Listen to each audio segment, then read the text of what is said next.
Hello les investisseurs, j'espère que vous allez bien et bienvenue dans ce nouvel épisode dans lequel je vous propose de parler des résultats de la semaine qui arrive en bourse. Ça va être la semaine, la grosse semaine qui est quand même pas mal attendue pour ce troisième trimestre 2025. Et aujourd'hui dans la vidéo, on va passer sur pas mal de résultats, ce que je vais surveiller, etc. C'est l'objectif de cette vidéo à la cool ce dimanche. Sachant qu'on avait déjà eu LVMH qui ont publié, ASML, Taiwan Semiconductor, on a eu aussi Tesla, Netflix, Intel, etc. Et maintenant, on va passer sur toute la big tech qui arrive notamment. Pour information aussi, pour les membres du programme et de la communauté, on se retrouve ce matin pour un live revue de portefeuille et aussi répondre à vos questions. Et pour ceux qui veulent nous rejoindre pour avoir accès aux vidéos, live, analyse d'actions, précis, portefeuille, alerte d'achat et vente, etc., vous avez les liens en description. Et évidemment, comme d'habitude, il s'agit d'un cas de conseil d'investissement. Je vous partage mes chiffres, ma vision des choses, mais chacun prendra ses propres décisions. On va attaquer par les boîtes françaises. Alors, tout d'abord, on va avoir lundi Pernod Ricard qui publie. C'est une entreprise, on en a déjà parlé, plusieurs fois sur la chaîne. Je sais qu'elle était beaucoup suivie. Ils ont eu des difficultés, quand même assez, récemment. Et ce que je vais surveiller sur cette entreprise, on verra si elle baisse ou si elle monte un petit peu les résultats. Pourquoi pas en refaire une vidéo? Mais c'est surtout voir, où en sont les volumes de vente, notamment, en Asie, pour aller suivre un petit peu, en fait, l'évolution du chiffre d'affaires parce qu'ils étaient en difficulté sur ce niveau-là. Et je vais vous parler de plein d'entreprises dans cette vidéo et dites-moi en commentaire à chaque fois si elles pourraient vous intéresser, etc. Et ensuite, on verra lesquelles on traite dans la semaine selon les nouvelles. Capgemini, ensuite, on en avait parlé il y a très peu de temps, là, le 8 octobre. N'hésitez pas à retourner voir la vidéo si vous voulez. On en avait aussi parlé dans le School.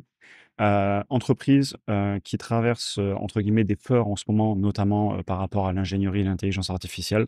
Et c'est aussi à suivre parce qu'il a fait beaucoup parler en ce moment, donc pourquoi pas en reparler aussi. Ensuite, vous avez aussi les banques qui vont pas mal publier. Alors, les banques, je mets toujours un signal de prudence, c'est pas des business simples à analyser. Par exemple, je sais pas, ne pas aller regarder les flux de trésorerie disponibles, ça aura pas beaucoup de sens, etc. Donc voilà, prudence sur les banques de façon générale. Personnellement, j'en ai une en portefeuille. Et pourquoi pas en parler, mais ouais, je c'est pas les dossiers qui me rassurent le plus ou qui m'intéressent le plus pour mon portefeuille, en tout cas. Et enfin, mardi, on aura aussi Air Liquide. Très belle entreprise française. À chaque fois que je la regarde, c'est une belle surprise. On a fait plusieurs vidéos dessus qui ont d'ailleurs bien plu, j'ai l'impression. Je vois ici au niveau des vues de mon pointeur rouge. Et bah, pourquoi pas en reparler. Très belle entreprise industrielle, extrêmement internationalisée, très belle gestion historique. Donc ouais, j'aime beaucoup et à coup sûr, je vais suivre les résultats parce que même moi en portefeuille Air Liquide, ça pourrait peut-être un jour m'intéresser. Mercredi, on aura ensuite Airbus et Mercedes. Airbus, on l'a déjà, traité ici, vous le voyez, en juin 2025. Très belle entreprise, rien à dire, ça manque juste un peu de croissance et de marge à mon goût.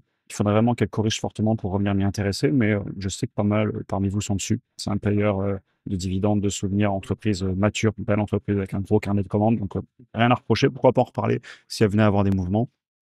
Je passe assez vite, hein. L'objectif, je vous le disais, c'est de passer plein d'entreprises pour vous les présenter, ce que je suis à chaque fois en quelques mots, vous représenter aussi les vidéos quand il y en a eu et comme ça vous permet, vous, de rebondir après en commentaire ou tout simplement sur la chaîne YouTube. Mercedes, on ne l'a jamais passé en vidéo celle-là.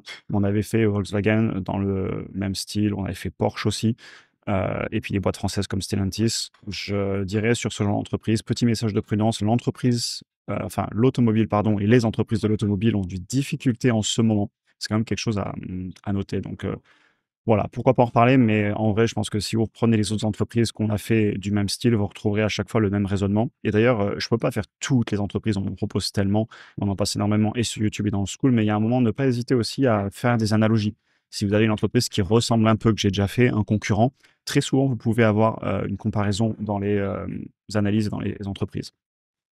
Ensuite, on aura jeudi Société Générale qui publie banque de la même façon, un peu comme BNP. Je vais suivre ça de loin parce que ça reste important. Notamment, j'aime bien quand ils parlent de comment va l'économie en ce moment, parce que c'est les acteurs de l'économie. On aura aussi Stellantis, un peu comme Mercedes. N'hésitez pas à retourner voir les vidéos que j'avais fait sur Stellantis, j'en ai fait plusieurs. Et petit message de prudence quand même, le secteur de l'automobile est en grand changement. Total Énergie, très belle entreprise. On l'a passé il y a pas longtemps sur la chaîne, là vous voyez le 26 août. Et bah, j'ai beaucoup aimé ce que j'avais vu. J'avais trouvé que c'était un très beau dossier, très belle entreprise. Évidemment, ils sont énormément liés au cours du pétrole, leur rentabilité est directement liée à ça. Ils essaient quand même de diversifier, notamment vers le renouvelable et cetera et bah, quand je l'avais analysé, j'avais vraiment trouvé que c'était un très beau dossier et pourquoi pas le réanalyser un jour? J'avais beaucoup aimé. On aura aussi Crédit Agricole, bon pareil, banque et ensuite Schneider Electric. On a déjà fait 2 vidéos sur la chaîne. Ça me rappelle beaucoup Air Liquide. Même façon qu'Air Liquide, je pourrais clairement un jour avoir cette entreprise en portefeuille, n'hésitez pas à retourner voir les vidéos et je vais à coup sûr suivre les résultats de Schneider et Electric.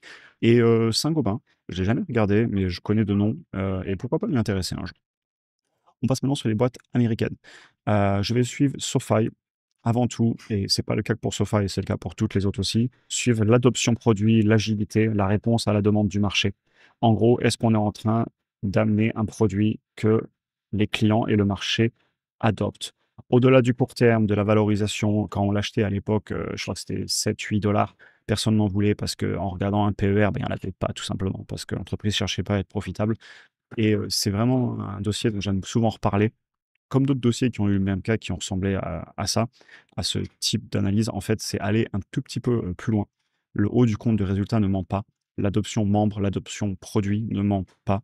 Et, et je voulais vous reparler de ce dossier. Évidemment, je vais suivre les résultats, hein, j'en achète plus sur ces niveaux. Mais justement, pour rappeler à quel point, quand on achète une entreprise qui a des bons fondamentaux, le prix sur le court terme peut ne pas faire de sens. On va continuer avec Enphase. Comme chaque trimestre, je vais regarder l'état de l'entreprise et son état face à la concurrence et faire un suivi. Le secteur du solaire souffre beaucoup plus que ce que je l'avais imaginé à l'époque. La traversée du désert est très longue. C'est ma dernière ligne en portefeuille qui est en moins-value. Je suis rentré trop tôt, pas de problème à le dire. Ça pèse de moins en moins en portefeuille du coup, puisque ben, j'avais construit ma position est finie.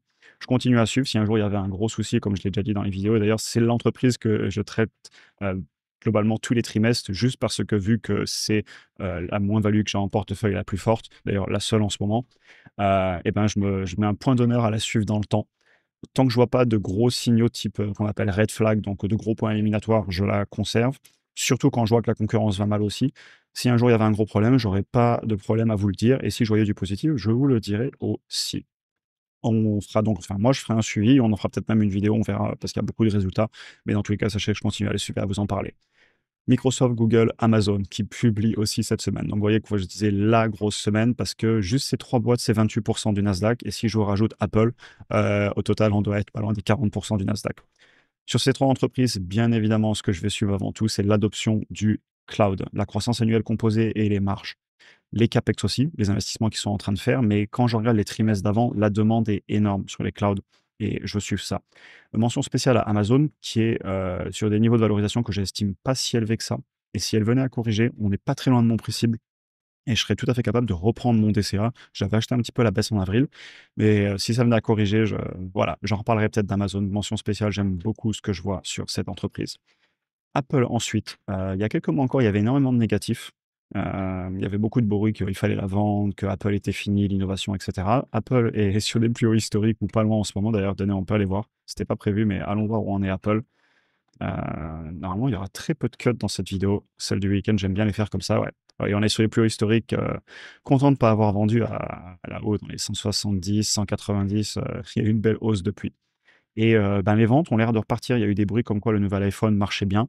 J'ai regardé aussi, leurs ordinateurs, ils ont l'air de vouloir, pas mal innover. Ils ont quand même, voilà, beaucoup de performance. Le seul point, noir que je verrais, je dis performance, hein, sur, leur business au global, hein, c'est cyclique, donc oui, les ventes avaient ralenti un peu, mais ça y est, on est revenu sur les plus hauts historiques sur le chiffre d'affaires. Et par contre, je veux suivre ce qui se passe sur l'intelligence artificielle pour eux, précisément parce que comme on sait qu'ils sont un peu en retard, mais on sait aussi qu'ils ont une grosse force de frappe. Ils sont en train de bosser sur des partenariats et cetera aussi, donc voilà.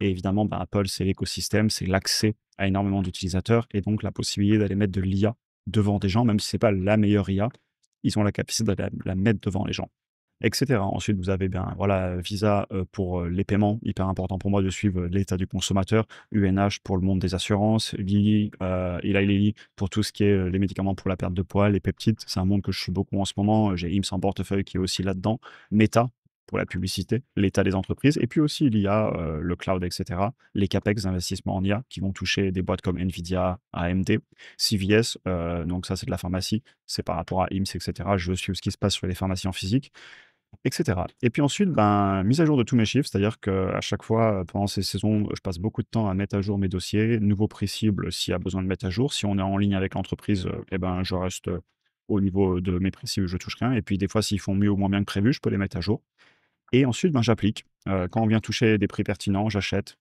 tous les mois, mois après mois, je mets à jour tous les mois, mois après mois et je fais tout pour rester rationnel. Et ben, voilà, les indices vont bien, les portefeuilles vont bien et comme quoi sur le long terme, en tout cas avec cette vision long terme, je suis plutôt content du chemin qu'on a parcouru ensemble et des résultats. Une belle semaine qui nous attend, tous ensemble en tout cas et voilà, j'espère que la vidéo vous aura intéressé. Juste après cette vidéo pour les membres programmés de la communauté, comme je vous le disais, je vous retrouve, en live, bah, du coup dans pas longtemps. Vous aurez aussi le replay évidemment et pour tout le monde sinon, on se retrouve certainement sur YouTube dès mardi pour attaquer, cette saison des résultats et la semaine ensemble et en plus on a la banque centrale américaine qui parle cette semaine. J'espère que la vidéo vous aura intéressé, je vous souhaite une excellente journée et à très bientôt pour un prochain épisode. Bonne journée à tous.